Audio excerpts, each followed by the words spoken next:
Welcome, dear friends, to a celebration of the wisdom, warmth, and timeless spirit of Charles Dickens, the man who truly helped shape our modern understanding of Christmas. As we gather during this most magical season, let us remember the values Dickens so eloquently championed: kindness, compassion, joy, and the enduring hope that shines brightest at Christmas time. Let these words take you on a journey where laughter is contagious, hearts are open, and the miracles of the season fill the air with wonder. And if you enjoy this journey, don't forget to like, comment, and subscribe to our channel to keep enriching your life with more inspiring content. But I am sure that I have always thought of Christmas time, when it has come round, as a good time, a kind, forgiving, charitable, pleasant time, the only time I know of in the long calendar of the year, when men and women seem by one consent to open their shut-up hearts freely.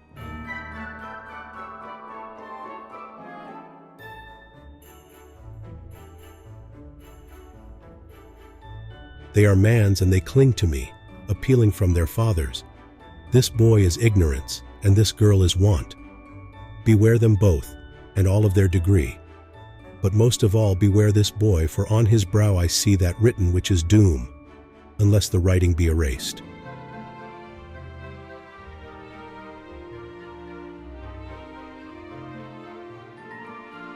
Merry Christmas! That man must be a misanthrope indeed, in whose breast something like a jovial feeling is not roused, in whose mind some pleasant associations are not awakened by the recurrence of Christmas.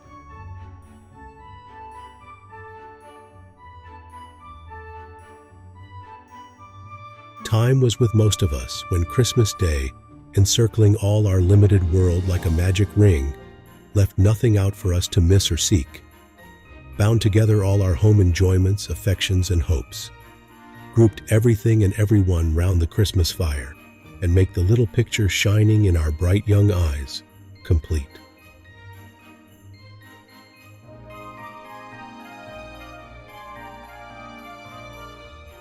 Christmas was close at hand, in all his bluff and hearty honesty.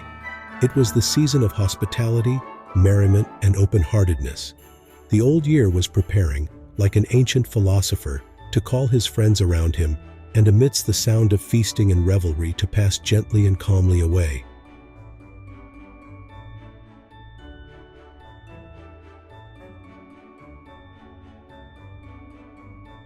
Christmas may not bring a single thing.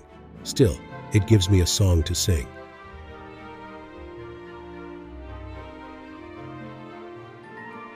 Just a quick moment to remind you that you can get our book at a special price. Simply click the link in the description. Don't miss out.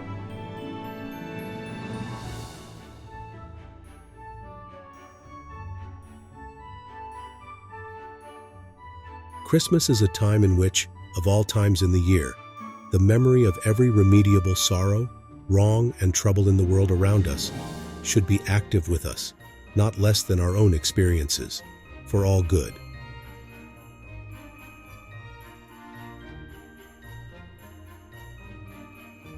Many Merry Christmases, many Happy New Years, unbroken friendships, great accumulations of cheerful recollections and affections on earth and heaven for us all.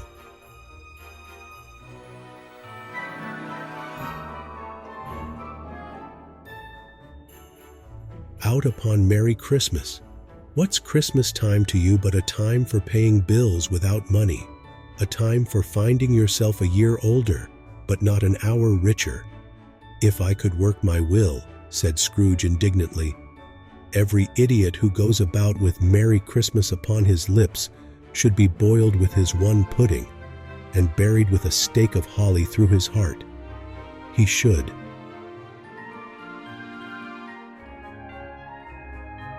The Christmas season reminds us that a demonstration of religion is always much better than a definition of it, especially in front of the kids.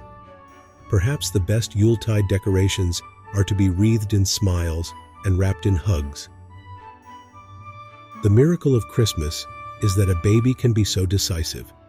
It is good to be children sometimes, and never better than at Christmas, when its mighty founder was a child himself.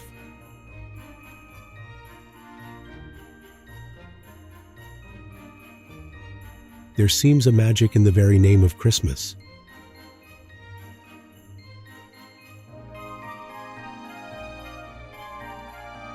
He went to church and walked about the streets and watched the people hurrying to and fro, and patted children on the head and questioned beggars, and looked down into the kitchens of houses and up to the windows, and found that everything could yield him pleasure.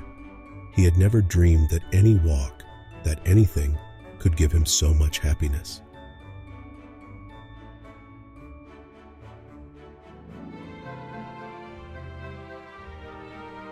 "And how did little Tim behave?"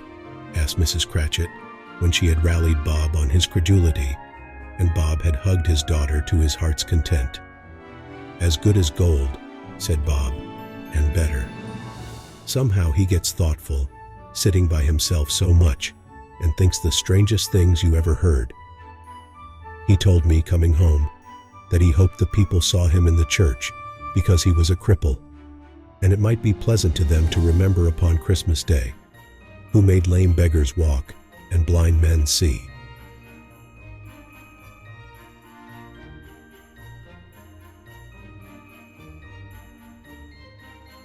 I have always thought of Christmas time as a good time, a kind, forgiving, charitable, pleasant time.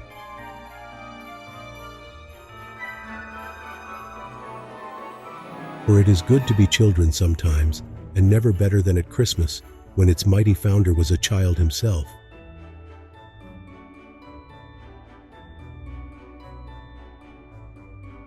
Happy, happy Christmas, that can win us back to the delusions of our childhood days, recall to the old man the pleasures of his youth, and transport the traveler back to his own fireside and quiet home.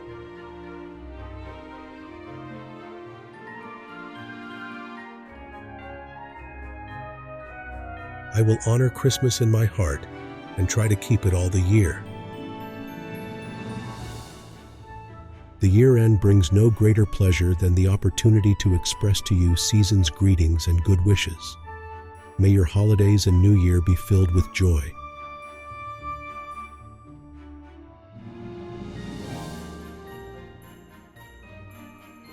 And it was always said of him that he knew how to keep Christmas well, if any man alive possessed the knowledge. May that be truly said of us, and all of us. And so, as Tiny Tim observed, God bless us, everyone.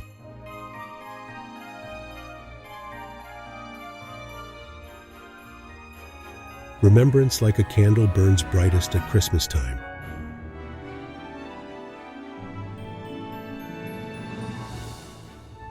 As we reflect on these beautiful words from Charles Dickens, may we carry their spirit with us, not only during this holiday season, but throughout the year.